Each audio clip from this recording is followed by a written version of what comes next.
بسم اللہ الرحمن الرحیم۔ اسلامیات جماعت اول کی کتاب میں آپ کو خوش آمدید۔ آج ہم اپنا پہلا سبق ناظرہ قرآن مجید کا تیسرا حصہ پڑھیں گے، اور اس میں ہم پڑھیں گے سورۃ الفلق، اور ہم سورۃ الفلق کے بارے میں چند معلومات بھی آپ کو بتائیں گے۔ آپ نے غور سے سننا ہے اور ان کو سمجھنا ہے، تاکہ جب آپ اس سورت کی تلاوت کریں تو آپ کے ذہن میں یہ بات موجود ہو کہ اس صورت میں کون کون سی باتیں اللہ تعالیٰ نے ارشاد فرمائی ہیں۔ تو چلتے ہیں اپنے سبق کی جانب اور سبق کا آغاز کرتے ہیں۔ سب سے پہلے آج کے حاصلات تعلم یعنی SLOs کو دیکھتے ہیں۔ آج کا ہمارا SLO ہے قرآن مجید کی آخری 4 سورتوں کی تلاوت کر سکیں، اور اس سے پہلے ہم سورۃ اللہب اور سورۃ الاخلاص کی تلاوت کر چکے ہیں۔ آج ہم ان 4 میں سے تیسری سورت کی تلاوت کریں گے، جو کہ ہے سورۃ الفلق۔ سبق کے آغاز سے پہلے دہرائی، یعنی جو ہم نے پچھلے لیکچر میں اور پچھلے سبق میں پڑھا، تھوڑا سا اس کو ریپیٹ کر لیتے ہیں تاکہ ہمارے ذہن میں یہ بات ہو کہ اس صورت کا پچھلی صورت سے کیا ربط اور تعلق ہے۔ تو پہلا سوال، جیسے کہ آپ کو آپ کی اسکرین پہ نظر آ رہا ہے، تو پیارے بچوں آپ ذرا سوچ کے بتائیں کہ توحید کا کیا معنی ہے؟ توحید کا کیا معنی ہے؟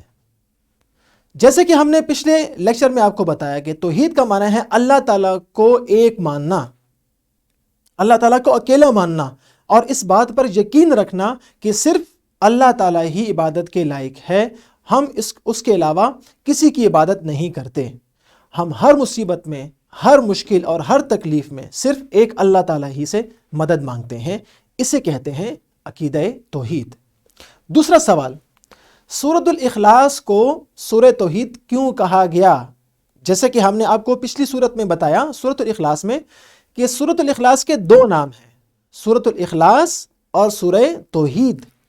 تو سورہ اخلاص کا دوسرا نام ہے سورہ توحید، اس لیے کہ اس میں توحید ہی کا ذکر ہے۔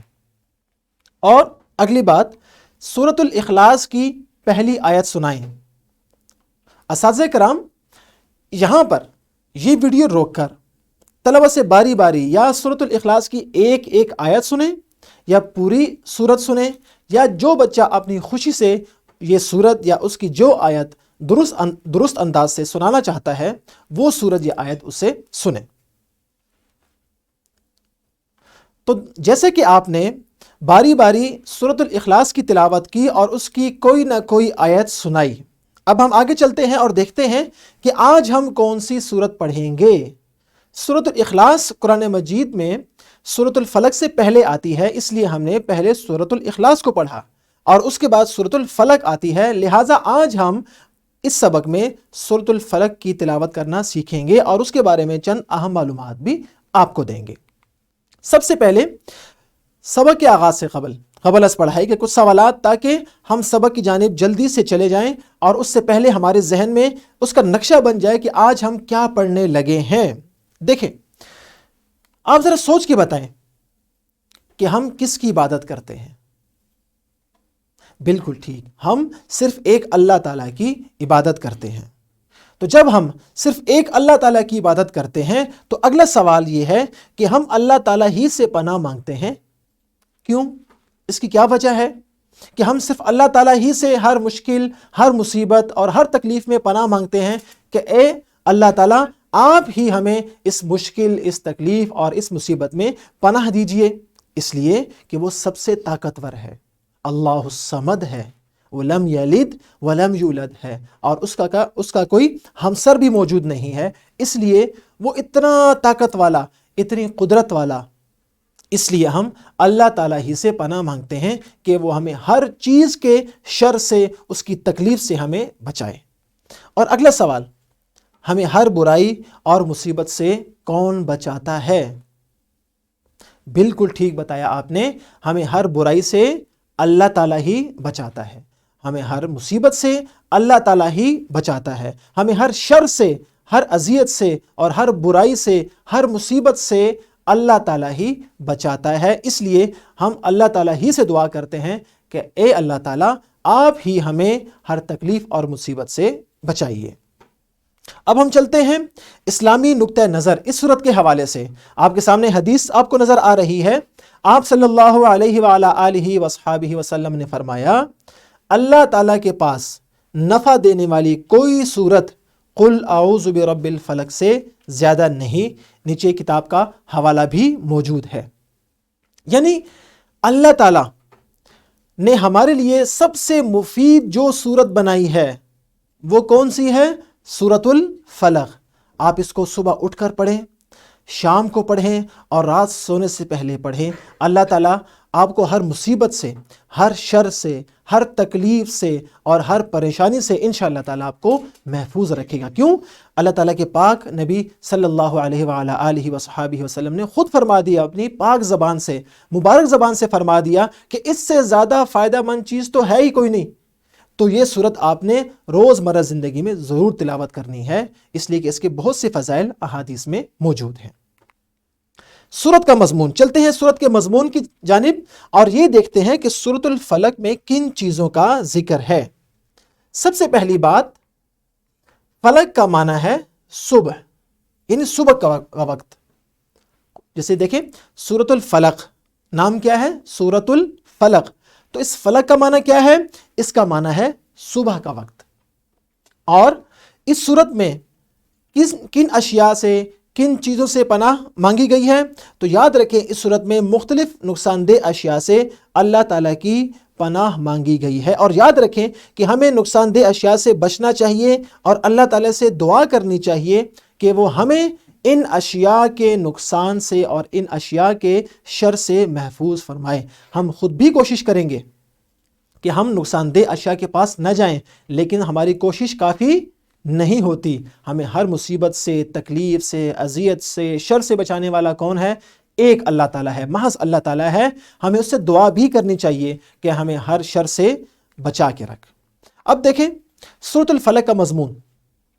اس سورت میں اللہ تعالیٰ کی پناہ مانگی گئی ہے۔ اللہ تعالیٰ کی پناہ مانگی گئی ہے کہ اے اللہ تعالیٰ آپ ہمیں اپنی پناہ میں لے لیجئے اور ہمیں اس چیز سے بچائیے۔ کس چیز سے؟ نمبر 1، ہر چیز کے شر سے، من شر ما خلق، جو چیز اللہ تعالیٰ نے پیدا کی ہے ہمیں اس کے شر سے اللہ تعالیٰ بچائے۔ نمبر 2، ومن شر غاسق اذا وقب، اندھیری رات کے شر سے، اندھیری سے، اور اندھیری رات میں موجود جو چیزیں نقصان ہمیں دے سکتی ہیں ان کے شر سے ہم اللہ تعالیٰ کی پناہ مانگتے ہیں۔ نمبر 3، ومن شر النفاثات فی العقد، یعنی جادو کرنے والیوں کے شر سے، جو لوگ آپ کو نقصان پہنچانا چاہتے ہیں، نقصان دینا چاہتے ہیں اور اس کے لیے مختلف کام کرتے ہیں، ہم اس سے بھی اللہ تعالیٰ کی پناہ مانگتے ہیں اور ہم اللہ تعالیٰ سے یہ دعا کرتے ہیں کہ اے اللہ تعالیٰ آپ ہمیں اپنی پناہ میں لے لیجئے اور ہمیں ان جادو کرنے والوں اور ہمیں نقصان دینے والوں کے شر سے بھی بچائیے۔ اور سب سے آخر میں ومن شر حاسد اذا حسد، ہمیں حسد کرنے والوں کے حسد سے، شر سے اور ان کے جو ہمیں نقصان دینے کی کوشش کرتے ہیں اس سے بھی ہمیں آپ بچائیے۔ تو سورہ فلق میں ان 4 چیزوں سے اللہ تعالیٰ کی پناہ مانگی گئی ہے، اس لیے کہ پناہ دینے والا کون ہے؟ اللہ تعالیٰ ہے۔ مصیبت سے بچانے والا کون ہے؟ اللہ تعالیٰ ہے۔ شر سے بچانے والا کون ہے؟ اللہ تعالیٰ ہے۔ تو ہمیں ہر مصیبت، ہر شر اور تکلیف میں اللہ تعالیٰ کی پناہ مانگنی چاہیے۔ اب ہم آگے چلتے ہیں اپنی کتاب کی جانب۔ آپ کو وہاں پر کیا آپ جانتے ہیں کا ایک باکس نظر آ رہا ہوگا۔ اس بات کو اچھی طرح سمجھ لیجئے کہ قرآن مجید کی آخری 2 صورتیں، سورۃ الفلق اور سورۃ الناس، ان دونوں کو کہا جاتا ہے معوذتین۔ دیکھیں میرے ساتھ مل کے بولیے، معوذتین۔ یہ کس کو کہتے ہیں؟ سورۃ الفلق اور سورۃ الناس۔ اور معوذتین کا مطلب ہے وہ دو صورتیں جن کے ذریعے سے اللہ تعالیٰ کی پناہ مانگی جاتی ہے اور اللہ تعالیٰ کی حفاظت طلب کی جاتی ہے۔ تو سورہ فلق اور سورۃ الناس کو کیا کہتے ہیں؟ معوذتین۔ یہ آپ نے اچھی طرح یاد رکھنا ہے۔ اب ہم چلتے ہیں کتاب کی جانب اور دیکھتے ہیں کہ وہاں پر سورۃ الفلق کے بارے میں کیا معلومات دی گئی ہیں۔ مثلا اپنی کتاب کھولیے۔ سب سے پہلے ہمیں یہ بتایا گیا ہے کہ یہ مکی صورت ہے۔ سورۃ الفلق مکی صورت ہے، اور مکی صورت کون سی ہوتی ہے؟ جو کہ ہجرت سے پہلے مکہ میں نازل ہوئی ہو۔ نمبر 2، اس میں 5 آیات، اس میں کتنی آیات ہیں؟ 5 آیات، جیسے کہ آگے آئے گا اور ہم اس کو پڑھیں گے اور اس کی تلاوت بھی کریں گے، اور 1 رکوع ہے۔ سورۃ الفلق میں 5 آیات اور 1 رکوع ہے۔ اگلی بات نمبر 4، یہ آخری پارے میں ہے، یعنی 30واں پارہ جس کا نام عامہ ہے۔ اور سب سے آخری بات جو ہم نے پڑھا، اس صورت میں اللہ تعالیٰ کی پناہ مانگی گئی ہے۔ یہ ہیں وہ 5 بنیادی معلومات جو آپ کی کتاب میں اس صورت کے بارے میں، اس سورہ مبارکہ کے بارے میں موجود ہیں۔ یہ معلومات آپ نے اچھی طرح ذہن نشین کرنی ہے، خود بھی، اپنے دوست کو بھی سنانی ہے، اور اپنے والدین کو جا کر بھی بتانا ہے کہ اس صورت کی اہم باتیں اور اس کے بارے میں اہم معلومات یہ ہیں۔ اب ہم چلتے ہیں تو اپنی کتاب کا وہ صفحہ کھول لیجئے جہاں پر سورہ فلق موجود ہے، اور جیسا کہ ہم ہر سبق میں یہ بتاتے ہیں کہ ہر سبق، چاہے وہ اسلامیات کا ہو یا کوئی اور سبق ہو، آپ نے باوضو اور باادب ہو کر سننا ہے، تاکہ اللہ تعالیٰ اسی کو نصیب کرتے ہیں جو کہ باادب ہوتا ہے، اور اللہ تعالیٰ جو بے ادب کو علم سے محروم رکھتے ہیں۔ لہٰذا باادب ہو کر اور باوضو ہو کر یہ اس سورت کی تلاوت سنیں، اور اس کے بعد آپ ایک دوسرے کو اس کی تلاوت سنائیں۔ تو چلتے ہیں اس سورت کی جانب اور اس کی تلاوت کرتے ہیں۔ اعوذ باللہ من الشیطان الرجیم،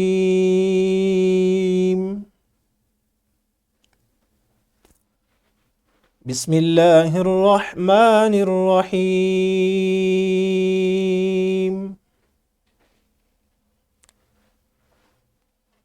قل اعوذ برب الفلق من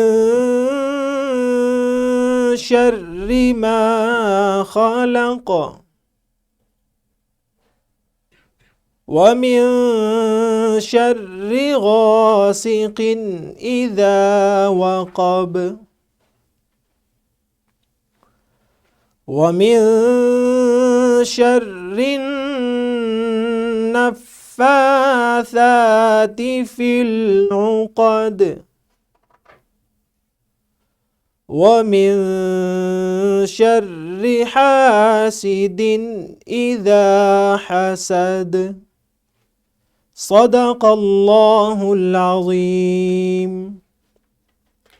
تو پیارے بچوں، جیسا کہ آپ نے سورۃ الفلق کی تلاوت سنی، آپ نے اسی طرح تجوید کے ساتھ ٹھہر کر آہستہ انداز سے اور خوب شوق سے اور ذوق سے اس سورت کی تلاوت کرنی ہے، اور اساتذہ کرام اس سورت میں موجود اعراب، شد، زبر، زیر، پیش اور تجوید کے کچھ موٹے اصول جو انہوں نے اس اسلامیات سے پہلے قاعدے میں پڑھے ہیں، ان میں سے کچھ اصول طلبہ کو بتائیں۔ مثلاً غنہ کہاں پر ہوگا، یہاں پر کون سے حروف موٹے یعنی پر پڑھے جائیں گے، اور قلقلہ کہاں پر ہوگا، جیسے کہ اس صورت میں بعض جگہ غنہ اور قلقلہ کیا گیا، ویسے ہی آپ نے طلبہ سے تلاوت سننی ہے تاکہ درست انداز اور تجوید اور اچھے انداز سے وہ اس تلاوت کو کر سکے۔ اب ہم چلتے ہیں آگے، سرگرمی کی جانب چلتے ہیں اور دیکھتے ہیں کہ سرگرمی میں کیا ہے۔ نمبر 1 کیا ہے؟ طلبہ باری باری سورۃ الفلق جماعت کے سامنے کھڑے ہو کر سنائیں۔ یہاں پر یہ بھی ہو سکتا ہے کہ اساتذہ منتخب طلبہ سے ایک آیت سن لیں، ایک بچہ ایک آیت پڑھے، اس کے ساتھ بیٹھا ہوا بچہ دوسری آیت، اس کے ساتھ بیٹھا ہوا بچہ تیسری آیت، اور یوں باری باری ایک آیت آپ تمام طلبہ سے سن سکتے ہیں۔ اگر ابھی آپ یہ سرگرمی کروانا چاہتے ہیں تو اس ویڈیو کو یہیں روک کر یہ سرگرمی نمبر 1 جماعت میں کروا لیجئے۔ اس کے بعد اگلی سرگرمی کیا ہے؟ ذرائع ابلاغ کی مدد سے سورۃ الفلق کی تلاوت طلبہ کو سنائیں۔ آپ یہی تلاوت یا اپنی مرضی کی کوئی بھی ایسی تلاوت جس میں آپ سمجھتے ہیں کہ تجوید کا خیال رکھا گیا ہو، وہ طلبہ کو بار بار سنائیں، تاکہ طلبہ بار بار وہ تلاوت سنیں اور خود بھی اس طرح تلاوت کرنے کی کوشش کریں، اور جو بچہ یا جو بھی کلاس میں اچھی تلاوت کرتا ہے آپ اس کو انعام سے بھی نوازیں، تاکہ بچوں میں مزید شوق اور ذوق پیدا ہو۔ اب ہم چلتے ہیں گھر کے کام کی جانب۔ تو پیارے بچوں، سورۃ الفلق میں جن چیزوں سے پناہ مانگی گئی ہے، ہم نے آپ کو 4 چیزیں بتائی تھیں، اور ہم نے آپ کو بتایا تھا کہ سورۃ الفلق میں فلق کا معنی بھی آپ کو بتایا، اور وہ 4 چیزیں جن سے پناہ مانگی گئی ہے آپ نے ان کے نام والدین سے کاپی پر لکھوانے ہیں۔ یعنی آپ نے یہ لیکچر والدین کو سنانا ہے اور ان کے ساتھ بیٹھ کر یہ لیکچر دیکھنا ہے، اور اپنی اسلامیات کی کاپی پر وہ 4 چیزیں لکھوانی ہیں جن 4 چیزوں سے اس صورت میں پناہ مانگی گئی ہے۔ اور دوسرا گھر کا کام کیا ہے؟ وہ بہت ضروری ہے پیارے بچوں، بہت ضروری ہے، اور آپ نے اس کا التزام کرنا ہے، اور ضرور اس پر عمل بھی کرنا ہے کہ ہر رات سونے سے پہلے سورۃ الفلق کی تلاوت کرنی ہے۔ کیوں؟ اللہ کے نبی صلی اللہ علیہ وآلہ وصحبہ وسلم نے فرمایا کہ یہ سورت سب سے زیادہ فائدہ مند ہے جو کسی مسلمان کے لیے نازل کی گئی ہے، اور جب آپ یہ سورت پڑھتے ہیں تو آپ اس کو دونوں ہاتھوں پر پھونک کر اپنے پورے جسم پر پھیر لیجئے۔ پیارے نبی صلی اللہ علیہ وآلہ وصحبہ وسلم کی سنت بھی ہے، اس کا ثواب الگ ہوگا، اور انشاءاللہ تعالی آپ ہر قسم کی برائی سے اور مصیبت سے اور تکلیف سے انشاءاللہ اللہ کی پناہ میں رہیں گے۔ اس کے بعد ضروری بات کیا ہے؟ وہ ہے سبق کا اعادہ۔ سبق کو اکٹھا کرتے ہیں اور اس کے بارے میں کچھ معلومات آپ سے لیتے ہیں تاکہ آپ کے ذہن میں سب چیزیں ایک بار دوبارہ واضح ہو جائیں۔ سوال نمبر 1، اس صورت میں کس کی پناہ مانگی گئی ہے؟ ہم کس کی پناہ مانگتے ہیں؟ ہم اللہ تعالیٰ کی پناہ مانگتے ہیں، ہر چیز سے اللہ تعالیٰ کی پناہ مانگتے ہیں، اس لیے کہ وہی عبادت کے لائق ہے، ہم دعا بھی اسی سے کرتے ہیں، عبادت بھی اسی کی کرتے ہیں۔ اگلا سوال، معوذتین، آپ کو میں نے بتایا تھا کہ وہ کون سی 2 صورتیں ہیں جن کو معوذتین کہا جاتا ہے، آپ نے یہ بھی بتانا ہے اور یہ بھی بتانا ہے کہ معوذتین کا معنی کیا ہے۔ ہم نے پڑھا تھا کہ سورۃ الفلق اور سورۃ الناس، ان دونوں کو معوذتین کہا جاتا ہے، جس میں سے ایک سورت سورۃ الفلق ہم نے آج پڑھی، اور معوذتین کا معنی وہ 2 صورتیں جن کے ذریعے سے اللہ تعالیٰ کی پناہ مانگی جاتی ہے۔ اور اس کے بعد اختتام۔ تو پیارے بچوں، آج ہم نے سورۃ الفلق کی تجوید کے ساتھ تلاوت سیکھی۔ مجھے امید ہے کہ آپ بھی یوں ہی تلاوت کریں گے اور روزانہ اس کو پڑھیں گے تاکہ آپ ہر شر سے، ہر برائی سے محفوظ رہیں۔ انشاءاللہ اگلے سبق میں سورۃ الناس کے ساتھ پھر حاضری ہوگی اور ہم مل کے سورۃ الناس کی تلاوت کرنا سیکھیں گے۔ اگلے سبق میں پھر ملاقات ہوگی۔ اسی ویڈیو کے لنک میں آپ کو اس لیکچر کی PPT، آپ کی ایک ورک شیٹ جس کو آپ نے ضرور کرنا ہے والدین کے ساتھ یا کمرہ جماعت میں، اور اس کا لیسن پلان جو کہ اساتذہ کے لیے ہے تاکہ وہ اس سے بہتر یا اس لیکچر میں مزید بہتری کے لیے اس سے مدد لے سکیں، یہ تینوں چیزیں اس ویڈیو کے لنک میں موجود ہیں۔ اگلے سبق میں پھر ملاقات ہوگی۔ اللہ حافظ۔